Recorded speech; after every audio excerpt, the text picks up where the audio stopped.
بسم اللہ الرحمن الرحیم۔ محترم ناظرین، کم علمی کی وجہ سے لوگ جنبی حالت میں خود کو، اپنے کپڑوں کو، اپنے بستر کو ناپاک سمجھتے ہیں اور کھانے کو، کام کاج کو ہاتھ نہیں لگاتے جب تک کہ غسل نہ کر لیں، اور خواتین بھی بچوں وغیرہ کو دودھ پلانا، کھانے کو ہاتھ لگانا گناہ سمجھتی ہیں، یہ سوچ کر کہ وہ ناپاک ہے۔ اور کچھ عورتیں سمجھتی ہیں کہ غسل کے بنا آٹا گوندنے سے بے برکتی ہوگی، حالانکہ شریعت محمدی صلی اللہ علیہ وآلہ وسلم اس جہالت کا رد کرتی ہے، اور اس سلسلے میں اللہ کے پیارے نبی حضرت محمد صلی اللہ علیہ وآلہ وسلم کی بہت سی صحیح اور مستند احادیث مبارکہ موجود ہے۔ ہم بستری کرنے کے بعد مرد یا عورت کے لیے صرف نماز، طواف، مسجد میں ٹھہرنا حرام ہے، اور اس کے علاوہ باقی تمام کام کرنے جائز ہیں۔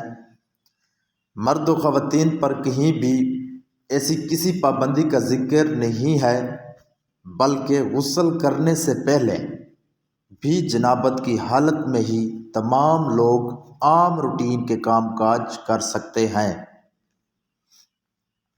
روزہ رکھنے کے لیے سحری کھا سکتے ہیں، کھانا تیار کر سکتے ہیں، یا پھر گھر کے دوسرے کام کاج نپٹانے بھی جائز ہیں، اور اسی طرح ماں بچوں کو دودھ پلا سکتی ہے اور ان کی دیکھ بھال بھی کر سکتی ہے۔ اس کی کئی ایک دلیل موجود ہے۔ حضرت حذیفہ رضی اللہ تعالی عنہ بیان کرتے ہیں کہ نبی اکرم صلی اللہ علیہ وآلہ وسلم ان سے ملے تو آپ مصافحہ کے لیے ہاتھ پھیلاتے ہوئے ان کی طرف بڑھے۔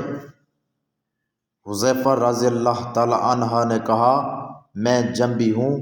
اس پر آپ صلی اللہ علیہ وآلہ وسلم نے فرمایا، مسلمان نجس نہیں ہوتا۔ اسی طرح کی ایک اور حدیث پاک بخاری کی حدیث نمبر 283 ہے، جس میں حضرت ابو ہریرہ رضی اللہ تعالی عنہ فرماتے ہیں کہ ایک دفعہ میں حالت جنابت میں خونی کی وجہ سے حضور کے سامنے ہونے کے باوجود بھی ان سے نہ ملا،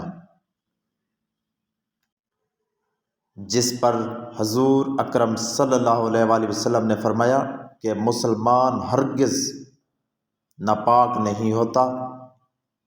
حافظ ابن حجر رحمۃ اللہ علیہ فتح الباری میں کہتے ہیں، اس حدیث میں اس بات کا جواب پایا جاتا ہے کہ غسل جنابت کو اس کے واجب ہونے کے اول وقت میں تاخیر کی جا سکتی ہے، اور اس کا بھی جواز ہے کہ جنبی شخص اپنی ضروریات پوری کر سکتا ہے۔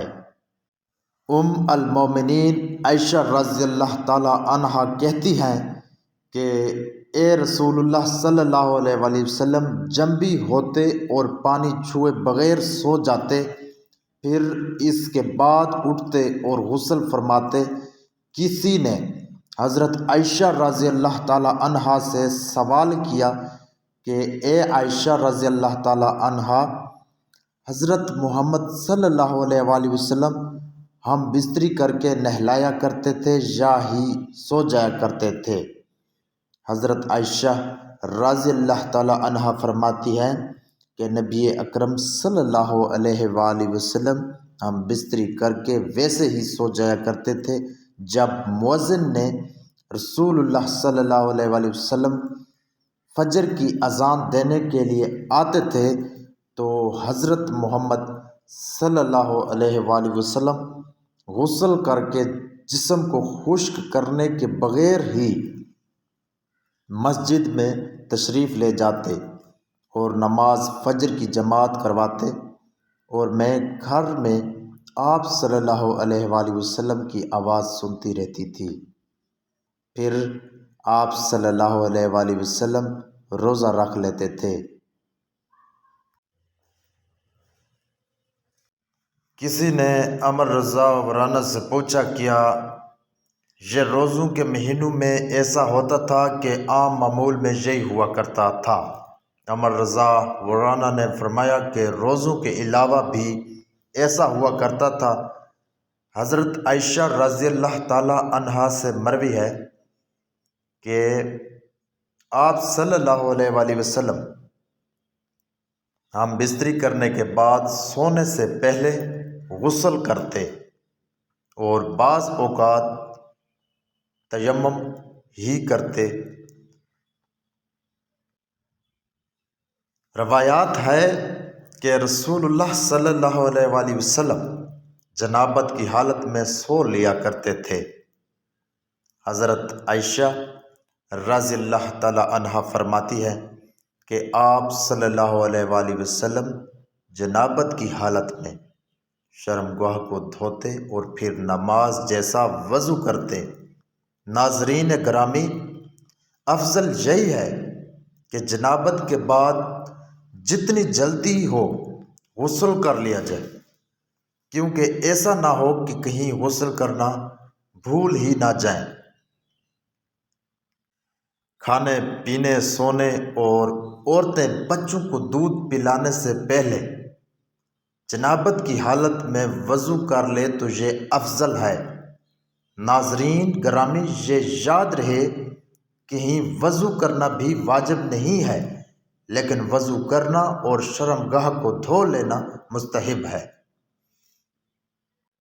حضرت عائشہ رضی اللہ تعالی عنہا بیان کرتی ہیں کہ نبی اکرم صلی اللہ علیہ وآلہ وسلم اگر جنبی حالت میں کھانا یا سونا چاہتے تو نماز کی طرح وضو کر لیتے۔